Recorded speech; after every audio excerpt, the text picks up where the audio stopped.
मुळात माझा वाद हा माझ्या विठ्ठलाची नाही तर त्याच्या आजूबाजूच्या बहिणींची आहे.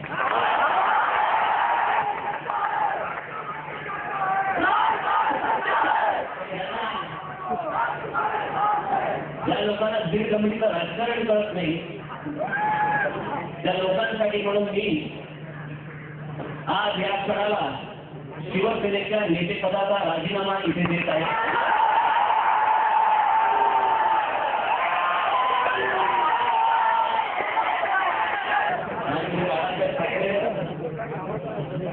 हे माझे दैवत होते, ते माझे दैवत आले आणि तेच माझे फक्त दैवत राहणार.